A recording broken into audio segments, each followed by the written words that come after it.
welcome to part 2 of November 27th, 2023 Blur Vision Table Chair Chitty Chat. Hey, it's a cute name. It's long. My name, my birth given name is really long too. And y'all freaking out about the spelling of my name and think I'm doing that just because I love the Lord? No, that's the actual spelling of my name. It's Christ with an A-L. Yes, my name is actually pronounced Christal, for those of you that don't know how to pronounce it. It's Christal. But ever since I was a little girl, everybody called me Crystal, because nobody could pronounce Christal, because apparently nobody knows what the name, how to speak the title of Christ. That's not God's name. That's just his title. It means anointed. That's what that means. Study a little bit, people. I'm a lot like Paul. I'm a lot like Crazy John. I don't eat honey and locusts, though. Thank you, Jesus. I got a different diet. I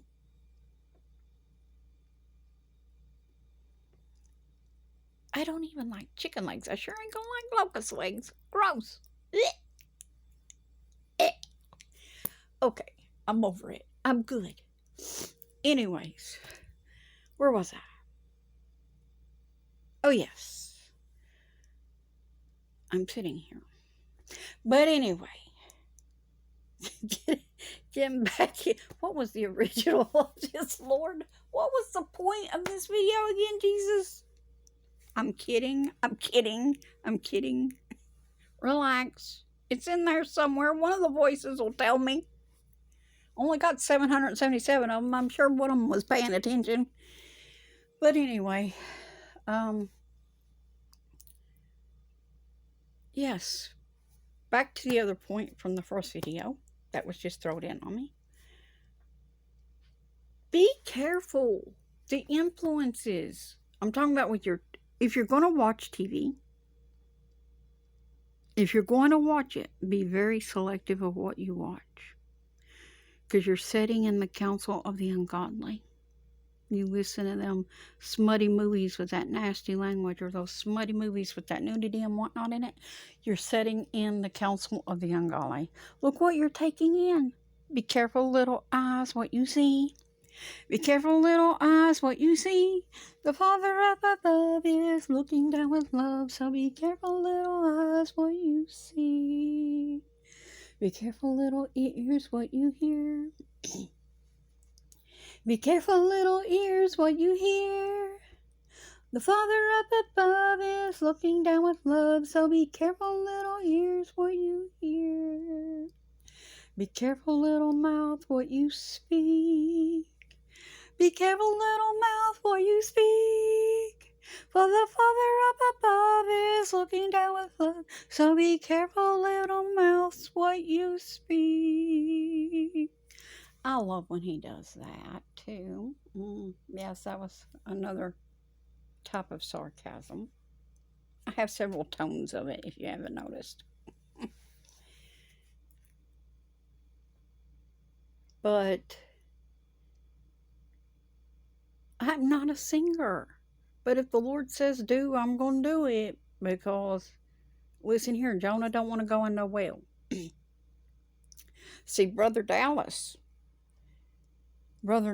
gets that. He don't want to be in, he went to Nineveh Saturday night. Jonah went to Nineveh. He wasn't going to no well. He's like me. He says no. Because he knows that God could put a well right here. Just let it walk right up on this land if he wants to and swallow us.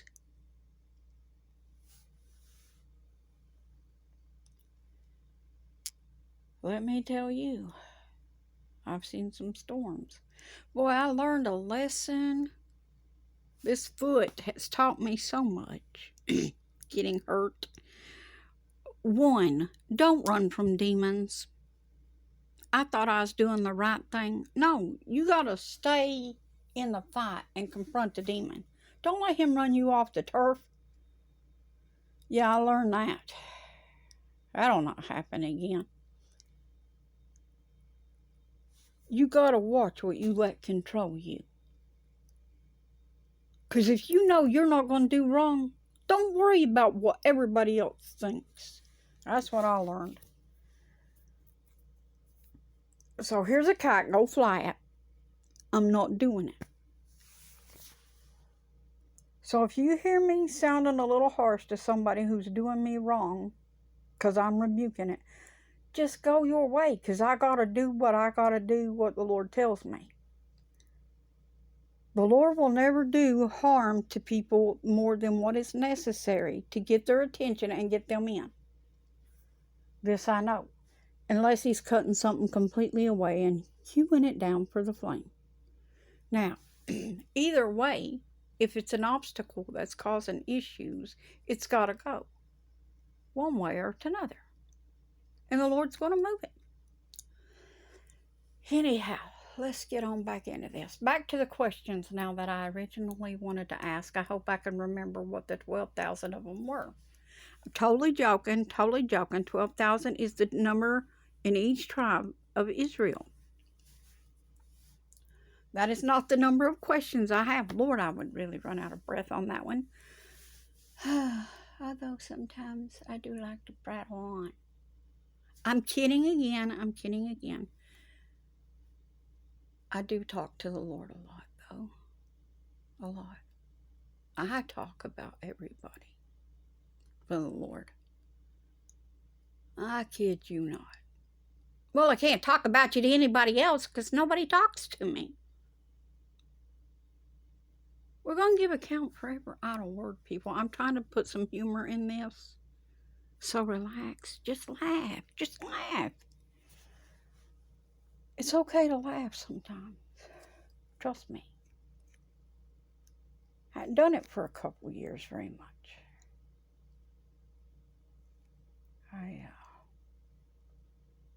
I got knocked down by the enemy with a battle I couldn't see coming. Oh, and it just keeps getting better and better every day. The battle, gets harder, more fierce. More and more things keep getting taken away. And I'm like, Lord, I can't live without this and I can't live without that. But He'll show you can. Yeah. He'll show you can. Don't say you can't do something, because He'll turn around and prove to you can. So trust me, you don't want to go that route. Now, let me ask you a question. Now that I've said all that gibberish. Just for fun's sake. And softened you up for this one. It was a little sugar to help this medicine go down. Now, if you're married, I'll go this route first. If you're married, wives, I'm going to ask you first, because y'all the ones really want to peck my head 90% of the time. I get along with the men a lot easier. They don't want to punch me. They just think I'm stupid and don't listen to me. But you women are very violent. You actually want to get me. Huh. I'd rather preach to the men than the women. I know. It's for the aged woman to teach the women, though. So we're going to do it. And that's what we're trying to do. I'm ready to give that back to the brothers anytime they want it. Because let me tell you, these women are rough. Women are rough. You don't know. They very conniving, deceiving. Right there's the serpent. Don't you tell me. Lest God is on the inside, there's a serpent. Ooh. A woman will get you right now, son. And she'll make it look like it was you done it to yourself. And that you asked for it. Because they conniving, son. Trust me, I know them. No, I never wanted to do that to people.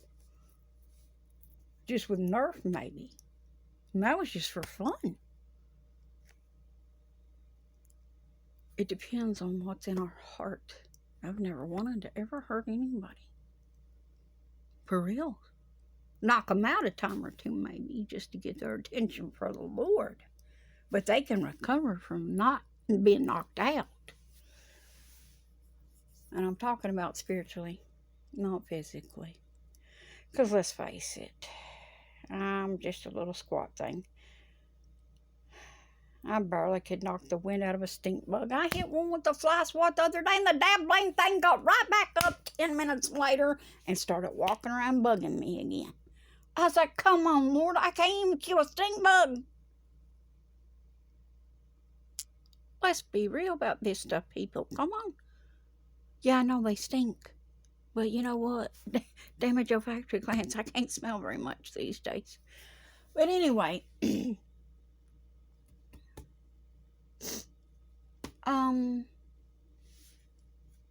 Lord's going to heal that olfactory glands. One day I'm going to smell the roses. Hopefully they'll be alive still. I don't want to smell them once they're dead. I just want to see what everybody's talking about when they tell you stop and smell the roses. It must mean something. But anyway, let me ask you this question, ladies. Before this ends up being a 17-parter. I'm totally kidding again. Could be a 3-parter, though. It takes me a while to finish asking this. But if your husbands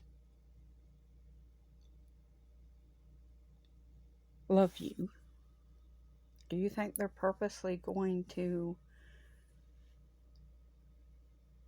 adorn you with things that you don't like and can't stand?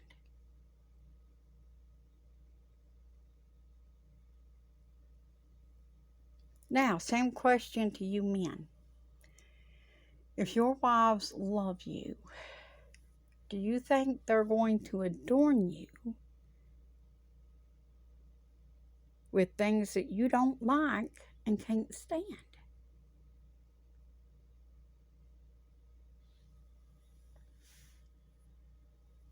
You know each other, right? After 42 billion years of marriage, you should know each other by now, right? Well, even if you've just been married a short while, you should know some likes and dislikes, even if it's just been a couple of days.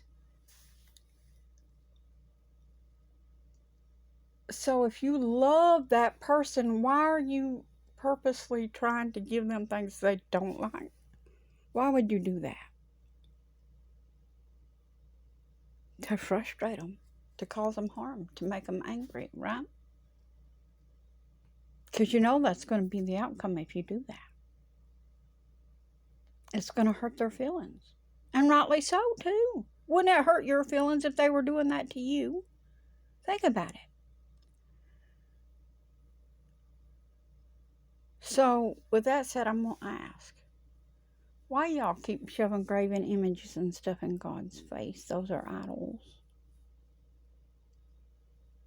You know, supposed to be the bride of Christ. And here you are presenting your husband with graven images that he told us not to have.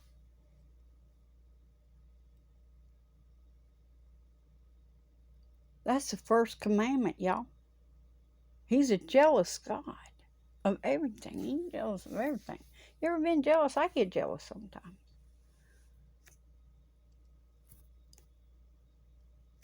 Oh, yes.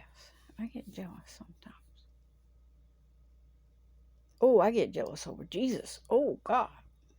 That's my God. Don't you touch him. I'll put you in your face. Totally kidding. Totally kidding.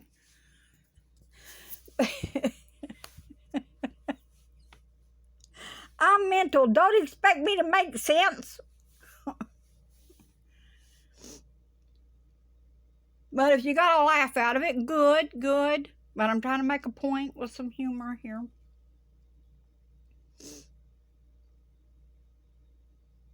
It helps.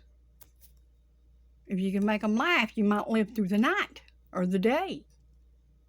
They might not want to kill you by the time you're done speaking. Just maim you a little bit, maybe.